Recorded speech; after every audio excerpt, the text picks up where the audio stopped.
மனித நேயம்ங்கிறத பற்றி சொல்லுவாங்க. மனித நேயம் ஏன்னா ஒரு கணவன் கணவனாக இருக்கணும், மனைவி மனைவியாக இருக்கணும். ஒரு மனுஷன் இன்றைக்கி மனிதன் மனிதனாக இல்லை, மனித நேயம் குறைஞ்சி போச்சு. இது குடும்ப உறவுகள்லாம் ரொம்ப மாறி போச்சுன்னு சொல்ல. இப்போ நாகரிகத்தில் அப்படி தான் இருக்குது. ஒரு இதில் ஒருத்தன் என்ன பண்ணியிருக்கிறான், ஒரு சின்ன பையனை கொண்டு வந்தானா. ஒரு சின்ன பையன் பக்கத்தில் இருக்கான். ஒரு பெரியவர் கேட்டிருக்காரு, யாரப்பா அந்த பையன் அப்படின்னு கேட்டிருக்காரு. இவன் சொன்னான்னா, இந்த பையன் எனக்கு தூரத்து உறவு, எனக்கு தூரத்து உறவுன்னு இருக்கான். சரி, தூரத்து உறவுன்னா எப்படி அப்படின்னு கேட்டிருக்கான். இந்த பையன் எங்கள் அப்பாவுக்கு 8வது பிள்ளை அப்படின்னானா. கூட பிறந்தவனே அவ்வளோ தூரமாக போயிட்டான், 8வதாக பிறந்தான். அப்படி இருக்கு குடும்ப உறவுகள்ங்கிறது. மனுஷனுக்கு வேல்யூ விஞ்ஞானம் எப்படி போட்டிருக்குன்னா, ஒரு மனித உடம்பில் இருக்கிற கால்சியத்தை மட்டும் தனியாக எடுத்தால் ஒரு சின்ன ரூமுக்கு வெள்ளை அடிக்கலாமா. ஒரு மனுஷ உடம்புல இருக்கிற பாஸ்பரஸை மட்டும் தனியாக எடுத்தால் ஒரு 40 நெருப்பு குச்சி தயார் பண்ணலாம். ஒரு மனுஷ உடம்புல இருக்கிற இந்த கொழுப்பு சத்தை மட்டும் தனியாக எடுத்தால் ஒரு 7 சோப்பு கட்டி தயார் பண்ணலாம். அது மாதிரி ஒரு மனுஷ உடம்புல இருக்கிற இரும்பு சத்தை மட்டும் தனியாக எடுத்தால் ஒரு 2 அங்குல அணி 2 செய்யலாம். இவ்வளவுக்கும் விலை போட்டால் 42 ரூபா 50 காசு. இதுதான் மனுஷனுக்கு விஞ்ஞானம் போட்டிருக்கிற விலை. அது எப்போ அது ஒசரும்னா, அவன் மனுஷனாக இருக்கிற வரைக்கும் இருக்கிறப்ப தான். அதுவும் செத்து போனால் அதுவும் கிடையாது, செத்து போனால் அதுவும் குறைஞ்சிரும். மிருகங்களுக்கெல்லாம் அப்படி இல்லை, செத்ததுக்கு அப்புறம் விலை கூடும். அங்கெல்லாம் எல்லா ஊர்லேயும் பார்த்திங்கன்னா உயிர் கோழி 50 ரூபா, உரிச்ச கோழி 60 ரூபான்னு போட்டிருக்கோம். செத்ததுக்கு அப்புறம் 10 ரூபா அதிகம். மனுஷனை நீ உயிர் மனுஷன் 42 ரூபா 50 காசு, செத்ததுக்கு அப்புறம் 52 ரூபான்னா நீயே வச்சுக்கிடாது, எனக்கு இது கண்டு போடும். அவன் எப்போ அவனுக்கு வேல்யூ கூடும்னா, மனிதன் மனிதனாக வாழும்பொழுது தான் வேல்யூ கூடும். குடும்பத்தில் அந்த அந்த பாசத்தோடு வாழணும்னு கடவுள்கிட்ட கேட்டு சொன்னாங்களே, அதுதான். இந்த சமூகங்கிறதும் ஒரு பெரிய குடும்பம்தான். அதனால தான் இந்த நாட்டுக்குள்ள பெருமையை எல்லாரும் ஒற்றுமையாக இருந்தால் எதையும் சாதிக்கலாம்ங்கிறது தான் இந்த நாட்டுக்குள்ள பெருமை. அப்படி நிரூபித்தோம். அதனால் சமூகங்கிறதும் ஒரு குடும்பம் மாதிரி இருக்கிறது தான் பெருசு. இப்போ சில இதெல்லாம் இப்போ ஜாதி மத வேறுபாடெல்லாம் நம்முடைய முன்னேற்றத்தை தடுக்கும். விலங்குகள் நம்மளை விட மேலானது. அதான் ஒரு ஊரில் ஒரு சிவன் கோயில் இருந்து தான். சிவன் கோயிலில் அந்த புறாவெல்லாம் வளர்ந்துக்கிட்டு இருந்திருக்கு. அந்த மாடத்தில், சிவன் கோயில் மாடத்தில் புறாவெல்லாம் குடியிருந்திருக்கு. உடனே அதுக்கு கும்பாபிஷேகம் பண்ணுறதுக்காக ஊரில் திட்டம் போட்டாங்க.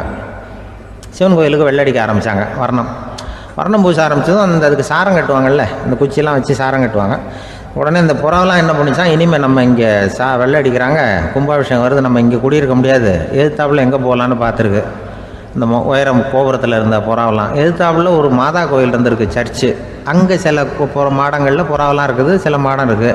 உடனே நம்மளாம் அங்கே போடும் கொஞ்சம் காலத்துக்குன்னு எல்லாம் புறப்பட்டு இந்த மாதா கோயிலுக்கு போயிடுது. அங்கே போனால் அங்கே இருக்கிற புறாவோடு சேர்ந்து இதுவும் குடியிருந்துட்டுருக்கு. கொஞ்ச நாள் என்னாச்சு, அங்கே கிறிஸ்மஸ் வந்துட்டுது. கிறிஸ்மஸ் வந்ததும் சரி, இங்கேயும் வெள்ளடிக்க ஆரம்பிக்கிறாங்க. நம்ம மறுபடியும் எங்கடா போகிறதுன்னு பார்த்தா, அங்கே இருக்கிற புறாவோட சேர்ந்து இதுவும் சேர்ந்து நேராக ஒரு பள்ளிவாசல் இருந்தது. எதுக்கு அங்கே இருக்கிற மாடத்தில் போய் அங்கே குடியேறிட்டுது எல்லாம். அங்கே போனால் அங்கே ரமலான் மாதம் ரம்ஜானுக்காக அதையும் புதுப்பிக்க ஆரம்பித்தாங்க. இது என்ன பண்ணுறதுன்னு சொல்லி இந்த 3 செட்டு புறாவும் சேர்ந்து என்ன பண்ணிச்சு, எங்கே போகலான்னு பார்த்தா மறுபடியும் அதுக்குள்ளே இந்த சிவன் கோயிலில் கும்பாபிஷேகம் முடிஞ்சு போச்சான். முடிஞ்சிருக்கு, அங்கே போடுவோம் எல்லாருன்னு சொல்லி எல்லா புறாவும் அந்த சிவன் கோயிலுக்கு வந்துட்டுது. அங்கே போய் மாடத்தில் அதை குடியிருந்துட்டுது.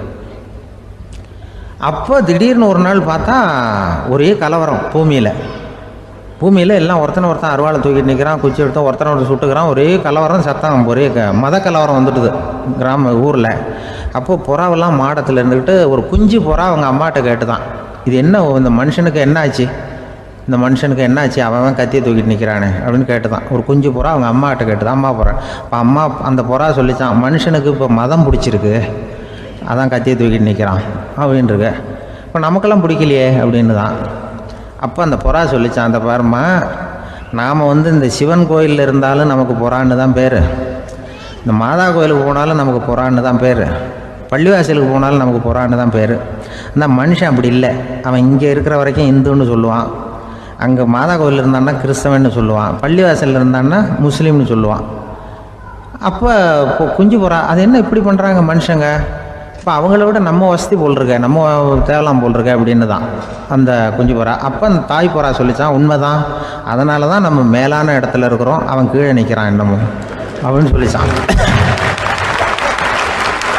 இதுதான் அந்த குடும்பம்ங்கிறது, சமுதாயம்ங்கிறது ஒரு பெரிய குடும்பம். அது இந்த புறாக்கிட்டேருந்து மனுஷன் கற்றுக்க வேண்டியிருக்கு. அப்படி இருக்குது இன்றைக்கி மனுஷனுடைய நிலைமை. அதை புரிஞ்சுக்கணும். அப்படி தான் ஒவ்வொரு இதுலேயும் நாம் நடந்து கொள்ள வேண்டியிருக்குது. மிருகங்கள்டேருந்து கற்றுக்கிற வாய்ப்பெல்லாம் இருக்குது. அப்படி சொல்லுவாங்க.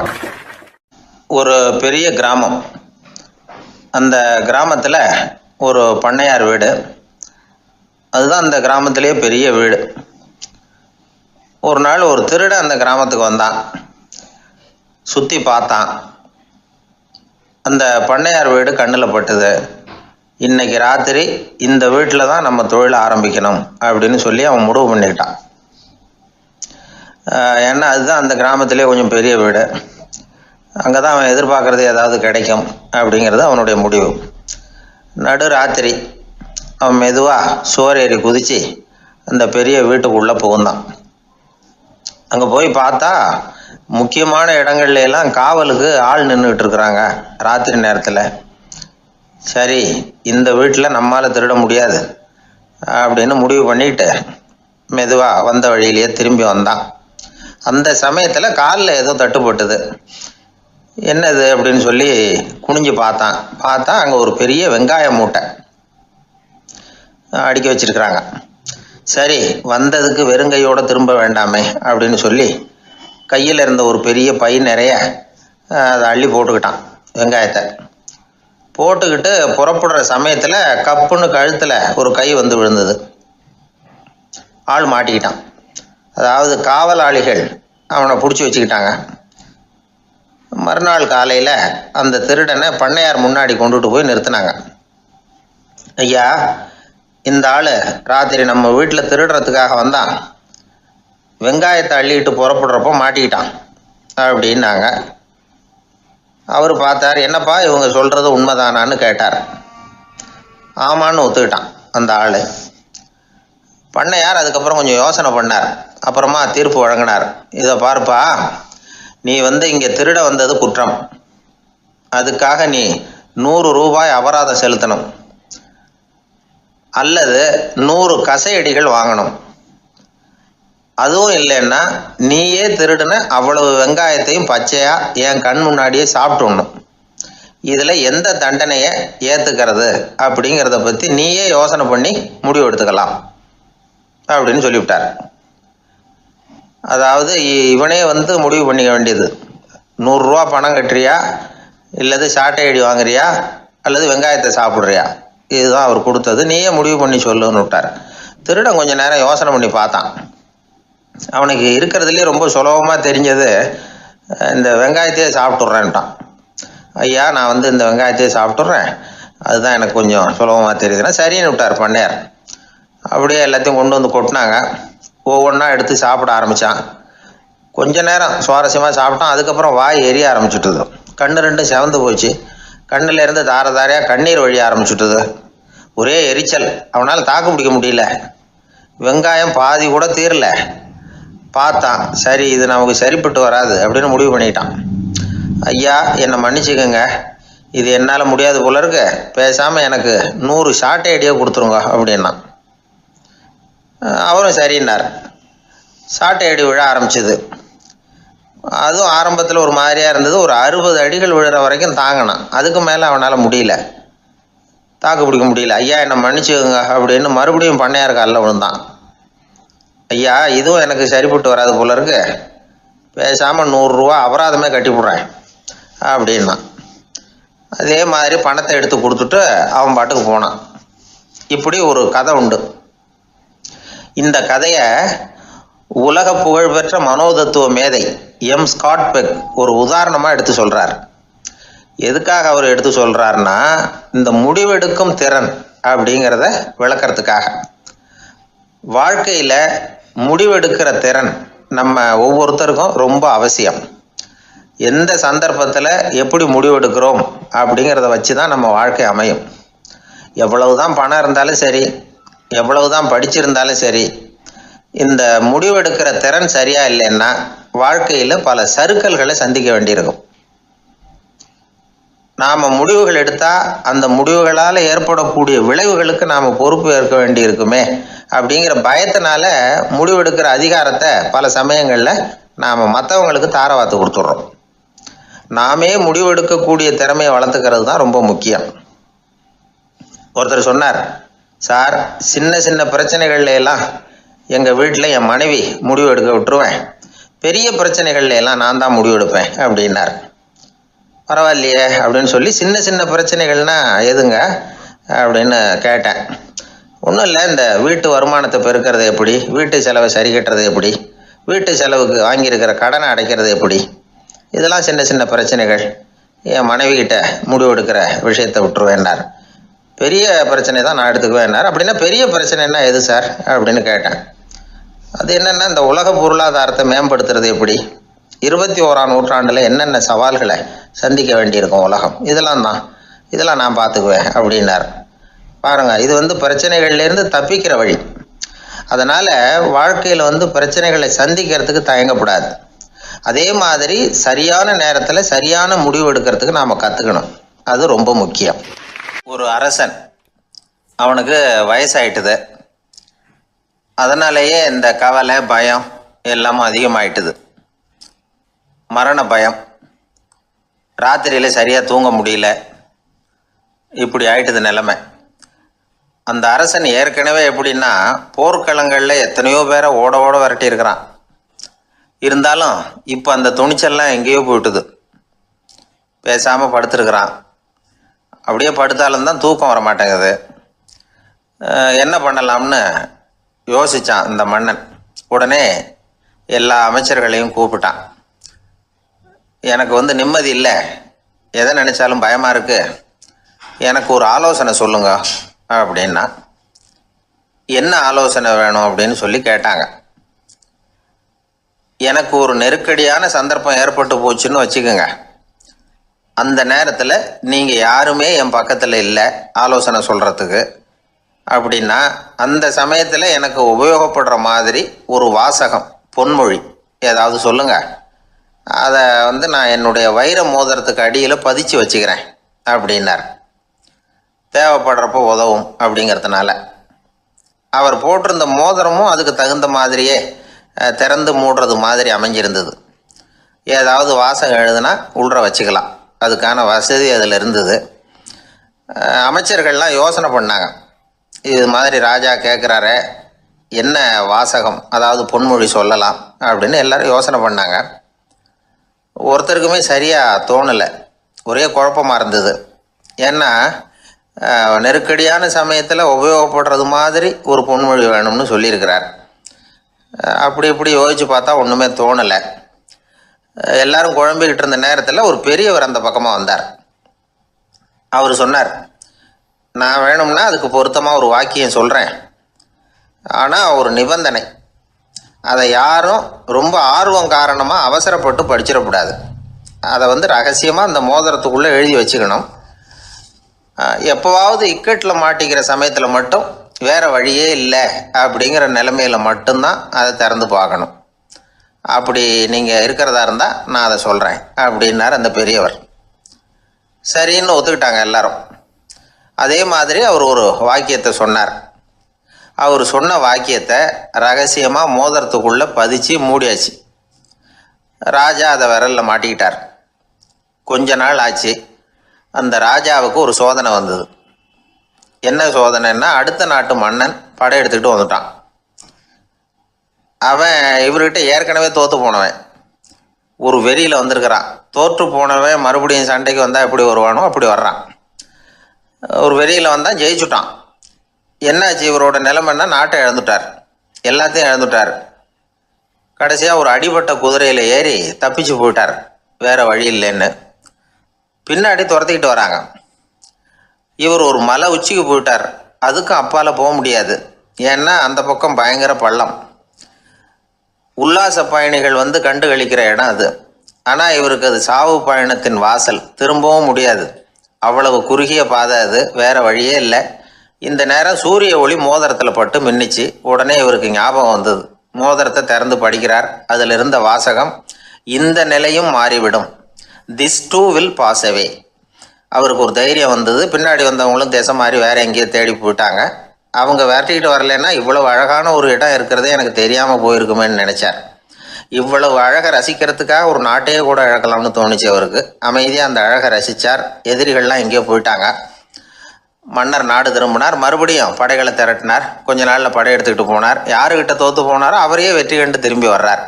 வரவேற்பு விழா பிரமாவப்படுது. ஆடல் பாடல் கோலாகலம். இதை பார்த்ததும் அந்த ராஜாவுக்கு தலைகால புரியல. நம்மளை இனிமேல் யாராலையும் ஜெயிக்க முடியாதுன்னு நினைச்சார். அகம்பாவம் லேசாக எட்டி பார்த்தது. இப்போ மறுபடியும் சூரிய ஒளிப்பட்டு மோதிரம் மின்னிச்சு. அதை திறந்து மறுபடியும் படிக்கிறார். இந்த நிலைமையும் மாறிவிடும். This too will pass away. அவ்வளவுதான். அவர் மனசு அடங்க ஆரம்பிச்சுட்டுது. ஆணவம் போயிட்டுது. இதிலேருந்து நாம் தெரிஞ்சுக்க வேண்டியது என்னென்னா, எந்த சூழ்நிலையிலையும் நாம் கவலைப்பட வேண்டியதில்லை. ஏன்னா இங்கே எதுவுமே நிரந்தரம் இல்லை. அந்த ராஜா மாதிரியே நம்ம ஆள் ஒருத்தன் ஒரு மோதிரம் போட்டிருந்தான். அதுக்குள்ளே அவன் எழுதி வச்சிருந்த வாசகம் எதுக்கும் கவலைப்படாதே அப்படிங்கிறது தான். ஒரு நாள் பயங்கரமான கவலையோடு உட்காந்துருந்தான். பக்கத்தில் இருந்தவங்க சொன்னாங்க, இது மாதிரி சந்தர்ப்பத்தில் தான் நீ உன் மோதிரத்தை திறந்து பார்க்கணும்னாங்க. இவனுக்கு கவலையோடு எரிச்சலும் சேர்ந்துக்கிட்டது. அது எப்படி முடியும்? இப்போ திருட்டு போனது என்னோட அந்த மோதிரம் தானே அப்படின்னு சொல்லிவிட்டு தலையில் கை வச்சுட்டு உட்காந்துட்டான். இப்படிலாம் சொல்கிறது உண்டு. இருந்தாலும் நாம் எந்த சூழ்நிலையிலையும் கவலைப்பட வேண்டியதில்லை அப்படிங்கிற உண்மையை புரிஞ்சுக்கணும். அப்படி கவலையை வெல்றதுக்கான வழி தெரிஞ்சுட்டதுன்னா வாழ்க்கையில் வெற்றி நிச்சயம். இந்த உலகத்தில் எத்தனை வகையான மனிதர்கள் இருக்கிறாங்க? ஒவ்வொரு மனிதனுமே ஒவ்வொரு வகை அப்படிங்கிறாங்க விஞ்ஞானிகள். மனிதர்களை 3 வகையாக பிரிக்கலாம் அப்படின்னு சொல்கிறாங்க மெய்ஞானிகள். இவங்களை பற்றிலாம் ஏற்கனவே நாம் பேசியிருக்கிறோம். இப்போ டாக்டர் எட்வர்டு பேட்ச் அப்படிங்கிற நிபுணர் என்ன சொல்கிறார் தெரியுமா? மனிதர்களை 7 வகையாக பிரிக்கலாம்ங்கிறார். மனிதர்களின் மனநிலை அடிப்படையில் அவங்களை 7 விதமாக வகைப்படுத்துகிறார் அவர். சரி, அது என்ன 7 வகை? முதல் வகை என்னன்னா, பயந்த குணம் உள்ளவங்க. சார் ரொம்ப பயந்த சுபாவம், வீட்டில் கூட வாயே திறக்க மாட்டார், சாப்பிட போகிறப்ப மட்டும்தான் கொஞ்சம் வாயை திறப்பார், அப்புறம் மூடிக்குவார் அப்படின்னு சில பேரை பற்றி நாம் பேசிக்கிறது உண்டு. இவங்கெல்லாம் இந்த வகை, அதாவது பயந்த குணம் உள்ளவர்கள் அப்படிங்கிற முதல் வகை.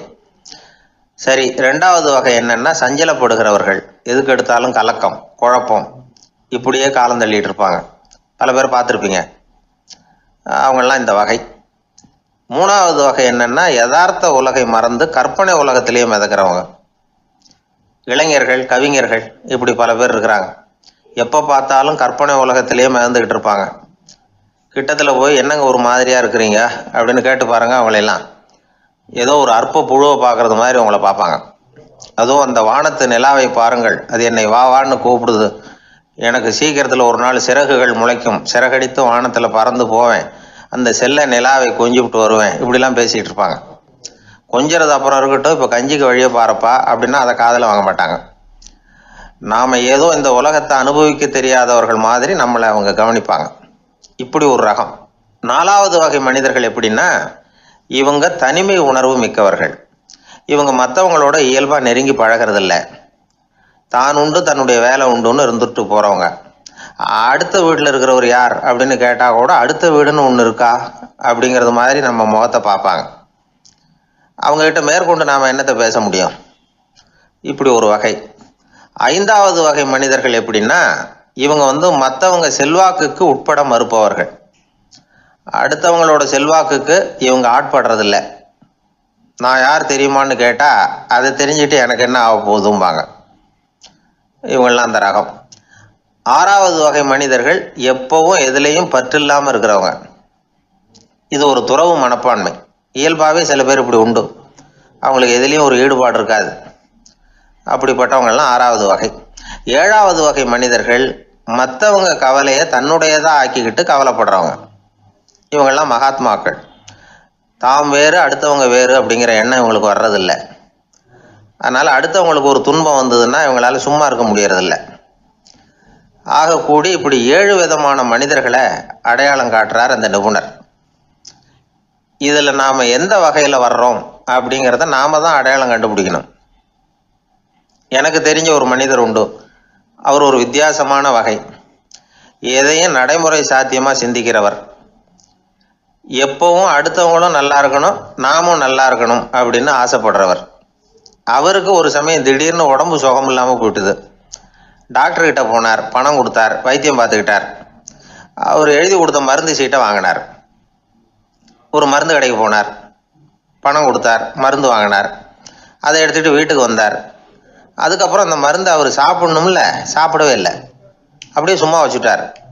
அவரை பார்த்து கேட்டேன், ஏன் சார் இப்படி பண்ணுறீங்க, வீண் செலவு தானே இது, நீங்கள் ஏன் டாக்டர்கிட்ட போய் பணம் செலவு பண்ணுனீங்கன்னு கேட்டேன். அவர் சொன்னார், டாக்டர் வாழணும் இல்லையா, அதனால தான் அப்படின்னார்.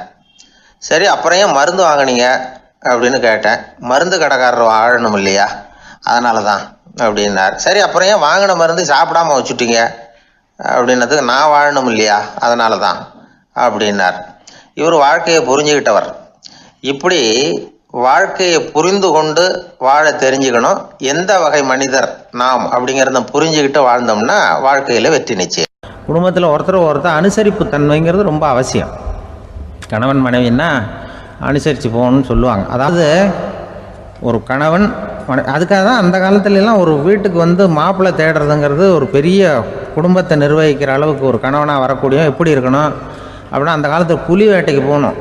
ஒரு பொண்ணுக்கு மாப்பிள்ளை தேடுறதுன்னா நம்ம தமிழ் பழக்கம் என்னென்னா, காட்டுக்கு போய் ஒரு புலியை வேட்டையாடிட்டு வரணும். அந்த புலி பல்லு அல்லது நகத்தை கொண்டுட்டு வரணும் அந்த இளைஞன். அதை வந்து வீட்டில் கொடுப்பான். அதை தான் கட்டி அதை வந்து இதாக கட்டுவாங்க, மாலையாக போடுவாங்க, தாலியாக கட்டுவாங்க.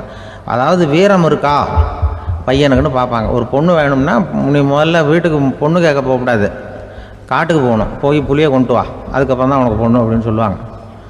இப்போவெல்லாம் ஏன் போகிறது இல்லைன்னா, இப்போலாம் ஒருத்தனை வந்து காட்டுக்கு போய் புலிப்பல் கொண்டு வரனா புலி தான் மாப்பிள்ளையாக வரும்.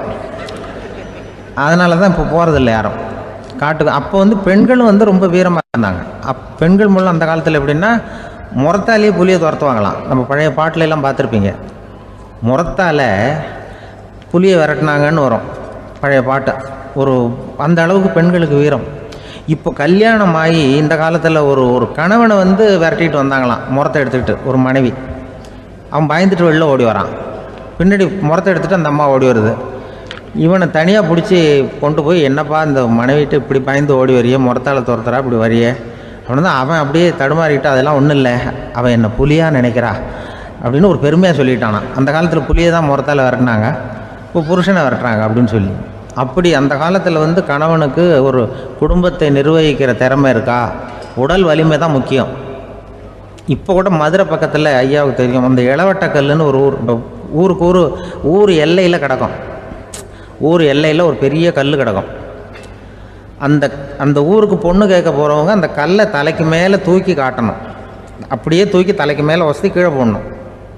அந்த வலு இருந்தால் தான் நீங்கள் அந்த ஊருக்குள்ளேயே போகலாம், பொண்ணு கேட்குறதுக்கு போகலாம். இல்லைன்னா நீ திரும்பி போக வேண்டியதான். அந்த வலிமை இருக்கா மாப்பிள்ளைன்னு பார்க்குறாங்க. இளவட்டக்கல்லுன்னு பேர். அப்போ என்ன பண்ணாங்கன்னா, ஒரு 1000 வருஷத்துக்கு முன்னாடி அந்த கல்லை தலைக்கு மேலே தூக்கி கீழே போடுவாங்களாம். ஒரு 500 வருஷத்துக்கு முன்னாடி அப்படி கொஞ்சம் தூரம் இடுப்பு அளவுக்கு தூக்கி கீழே போட்டுக்கிட்டு இருந்துருக்குறாங்க.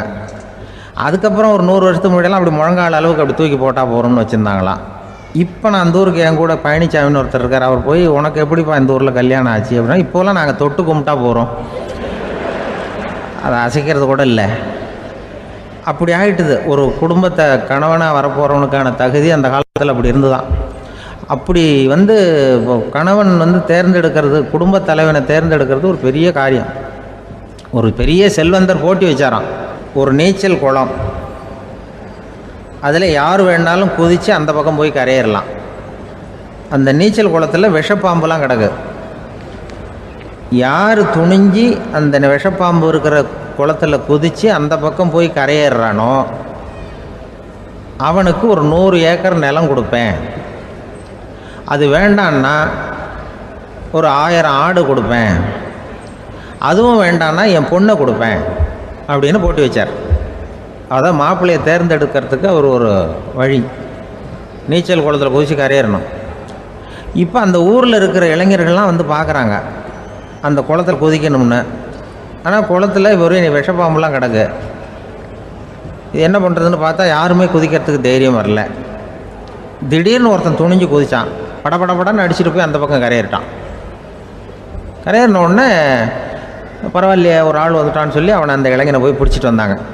அந்த பெரியவர் கேட்டார், ஏப்பா இவ்வளவு பெரிய விஷப்பாம்பெல்லாம் கிடக்கிற நீச்சல் குளத்தில் நீ துணிஞ்சு குதித்து கரையேறி இருக்கிற, உனக்கு என்ன 1000 ஏக்கர் நிலம் கொடுத்துறவா, 100 ஏக்கர் நிலம் கொடுக்கவா சொல்கிறபடி அப்படின்னா, வேண்டாம் சார்ன்றான்.